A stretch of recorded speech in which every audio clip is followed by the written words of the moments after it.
پہلے نبیوں کی بھی میں نے خدمت کی، مجھے بتایا گیا کہ میری عمر صرف 700 سال ہوگی، میں نے سوچا صرف 700 سال ہی دنیا میں رہنا تو گھر بنانے کی کیا ضرورت ہے، عبادت میں زندگی گزارتے ہیں۔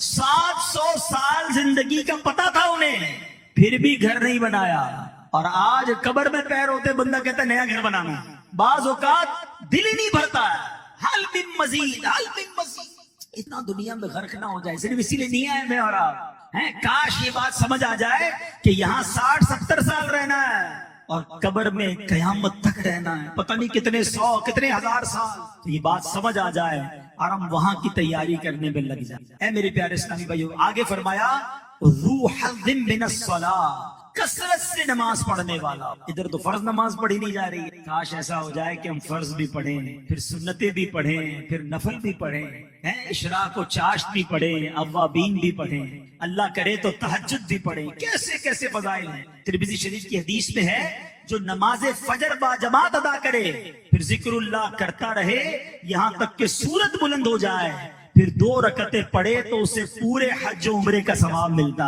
2 رکعت میں حج و عمرے کا ثواب ہے، اللہ کرے یہ چاشت کے نوافل میں نصیب ہو جائیں۔ پھر فرمایا جو چاشت کی 2 رکعتیں پابندی کے ساتھ ادا کرتا رہے اس کے گناہ معاف کر دیے جائیں گے، اگرچہ سمندر کی جھاگ کے برابر ہو۔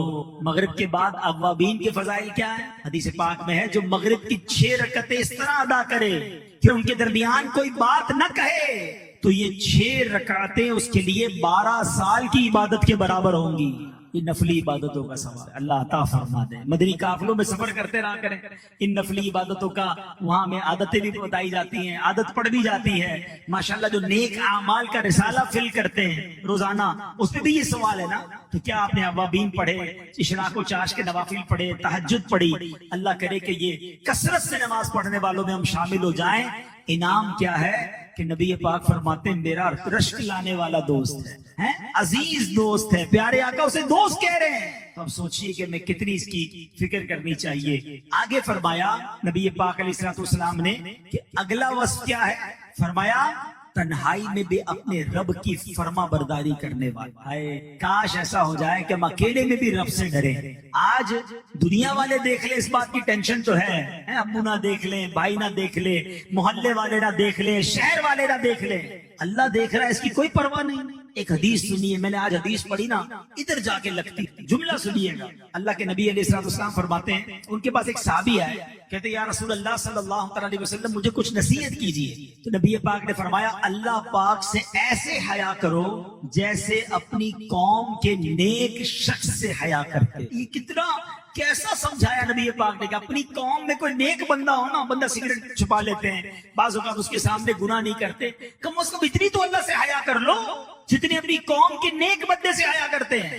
مگر آج لوگوں کا خیال ہے رب کا، کاش ہم تنہائی میں بھی رب کی بارگاہ میں حیا کرنے والے، گناہ سے بچنے والے۔ چھٹا وصف فرمایا وَكَانَ غَامِضًا فِي النَّاسِ لَا يُشَارُ إِلَيْهِ بِالْأَصَابِعِ، وہ لوگوں میں چھپا ہوا ہو، لوگ اس کی طرف انگلیوں سے اشارے نہ کریں۔ مشہور ہونے کی جو تمنا ہے نا، حب جا ایسی گھر کر گئی ہے، اب تو بڑی بڑی عمر کے بزرگ ہوتے ہیں وہ بھی کہتے ہیں ہمیں بھی سیلفی چاہیے۔ بابا جی آپ ان کن کاموں میں پڑ گئے، چھوٹے بچے سے لے کر بڑے آدمی تک بہت سارے لوگوں کو جناب اب یہ عجیب سا خط سوار ہو گیا، میرے لائکس ہوں، میرے فالوورز ہوں، دنیا مجھے جانے۔ ذرا سوچئے کہیں ایسا نہ ہو یہ عادت ہمیں برباد کر دے۔ ذرا غور سے سنیے گا حدیث پاک، نبی پاک علیہ الصلوۃ والسلام فرماتے ہیں جو حب جاں ہے نا، یہ کس طرح ایمان کو برباد کرتی ہے۔ فرمایا 2 بھوکے بھیڑیے بکریوں کے ریوڑ میں جتنی تباہی نہیں مچاتے، مال اور شہرت کی محبت اس سے زیادہ تباہی انسان کے دین میں مچا دیتے۔ بھوکے بھیڑیوں اور بکریوں کے ریوڑ میں چھوڑے کیسی چیز پھاڑ کر دیں گے۔ فرمایا مال کی محبت اور شہرت کی محبت بندے کے ایمان کو ایسے برباد کر۔ یہ خدارہ اس سے نکل آئیے، اللہ کی رضا کے لیے نیکیاں کیجئے، شہرت کی خواہش نہ ہو۔ ہاں اللہ جسے چاہے عزت دے، وَتُعِزُّ مَن تَشَاءُ وَتُذِلُّ مَن تَشَاءُ۔ روایتوں میں آتا ہے اللہ جس سے محبت کا ارادہ فرماتا ہے پہلے آسمان والوں سے فرماتا ہے، آسمان والے اس سے محبت یعنی فرشتے محبت کرتے ہیں، اور پھر زمین والوں کے دلوں میں اس کی محبت ڈال دیتا ہے۔ اور ایسے بہت سارے بزرگان دین آئے جنہوں نے اپنی شہرت کے لیے کام نہیں کیا، وہ دین کا کام کرتے